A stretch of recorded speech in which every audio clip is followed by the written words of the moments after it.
There is no Martin Luther King in a residential care facility that is going to engage the world to change what's happening there. They're seen as places where you wait to die. We don't really think of old people as people.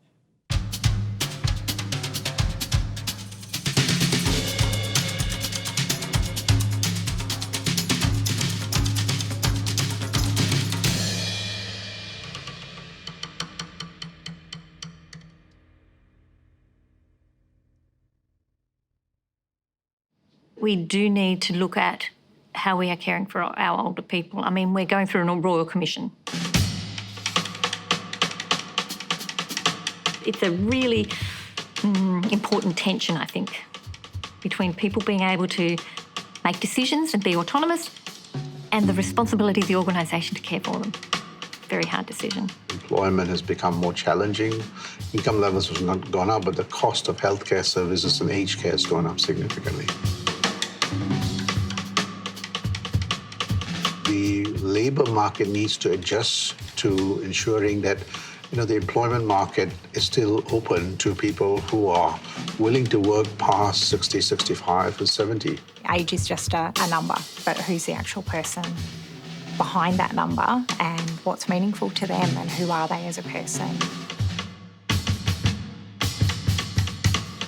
I think we can learn an incredible amount from talking to older people about what their experiences have been and sharing that knowledge across generations.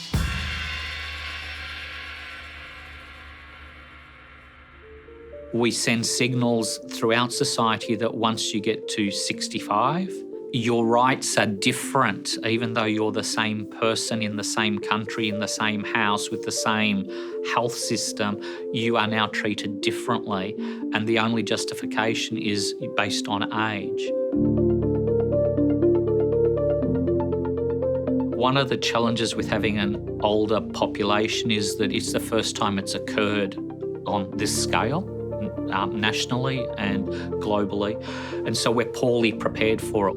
There's going to be a huge burden in terms of caring because we are living from diseases that we died from in the past. We're going to be living longer and we're going to become increasingly debilitated as we live longer. The bigger majority of older people are actually starting to be seen in the lower and middle income countries. We're not so sure that these countries are ready for this kind of a change, and it's happening much faster than before. The people who are older than 60 are set to double from 2015 to 2050. So we're already in that phase where they're doubling really, really fast. And that's why it's actually called the silver tsunami. I don't think any of the healthcare systems in Asia, or very few of them, would have thought about this very early on. And now it's like a rush to prepare themselves for this change. We must be fully aware that unlike a developed country, developing country like Southeast Asia, we will become old before we become rich. There's a lot of challenges in this dealing with these issues because of our economic conditions, cultural traditions, family structures, family and friendship relationships. It's going to be a complex issue to deal with.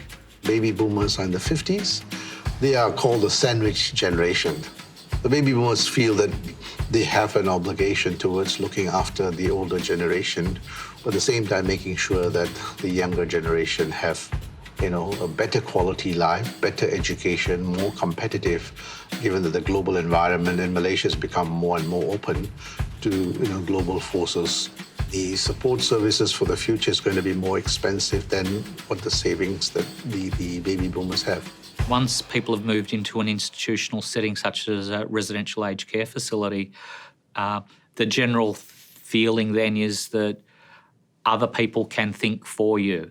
They're seen as places where you wait to die, where we warehouse older people, or that's where we farm them for profit. And the state of care in the sector is under enormous scrutiny from the Royal Commission. And we're going through a Royal Commission because of multiple issues. But one of those is around the staffing levels, particularly in residential aged care facilities, and the level of training of people working in residential aged care. I gave evidence and was disappointed with the level of interest in the community and the media generally, that there was far more attention paid to the banking Royal Commission than to the aged care inquiry. The aged care inquiry has shown up significant abuses of older people in terms of assaults by staff, by other residents.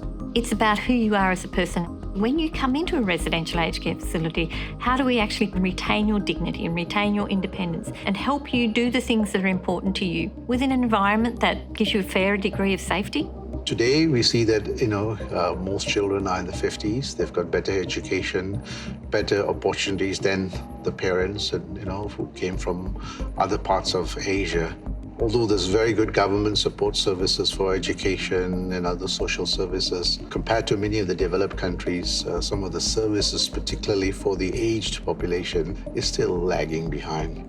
But at the present moment, you've got the private, which is very low-level rudimentary care, which I think most average Malaysian would not send their aged parents there because the care services is really poor. Whereas if you're going to send to a really good, high quality, it's going to cost. And it's a public-private partnership model that reduces the cost. I think that's a model that I think Malaysia ought to be looking at other countries. Among the countries in Asia, Malaysia, geriatrics is still a developing specialty. There's definitely an existing shortage of geriatricians. In numbers, there are actually less than 40 geriatricians for the whole of Malaysia. If you train all doctors to be aware of how to deal with an older person, in the next 10 or 15 years, we might actually be ready and we might deal with older people in a much better way.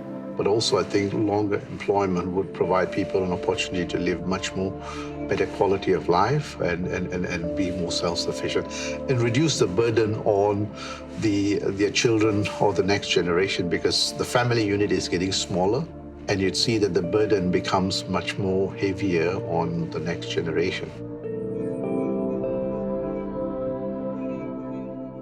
How do we support older workers? How do we take into consideration that they might want to move from full-time to part-time and, be able to make that gradual transition to retirement rather than sort of going one day I'm working and the next day I'm done, I'm out.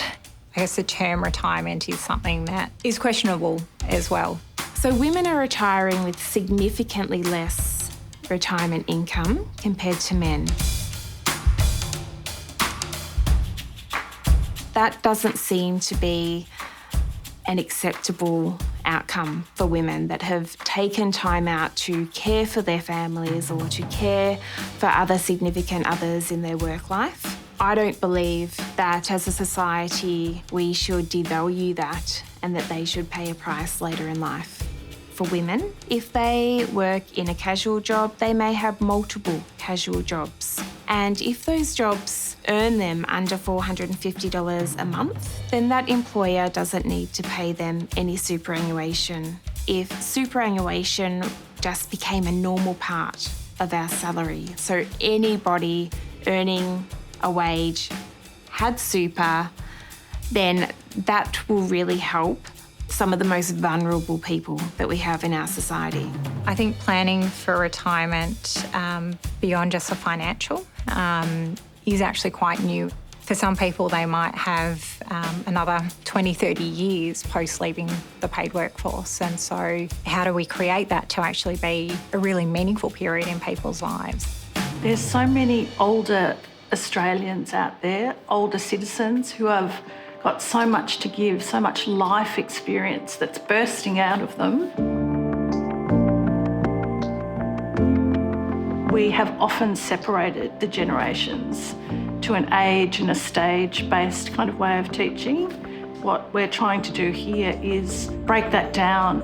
I just see it as a perfect match, really, to connect our pre-service teachers, children and seniors together for this kind of idea of intergenerational learning. I think it's a moment in history where we really need to grasp this capacity. It's quite joyous when they come together. It's noisy, there's lots of chatting, The children report that they're not so scared of the seniors anymore, you know, that they actually realise that they've got valuable things to say. It's very important for us to understand the needs and requirements of the older people and design and develop products for them. It's time for us to look into the matter on how we craft a policy for policymakers to think about how to support older people to lead a quality of life that includes post-retirement employment, fitness and educational and recreational activities, and many more. But that needs investment from all parties, from employers, from employees, from government. It has to start now. There are no consequences felt by society when older people go to a nursing home and die. There are no older people protesting. There's no voice. And I think that, to me, is probably the main reason change has been incredibly slow. People, I think, wash their hands of their responsibility for older people.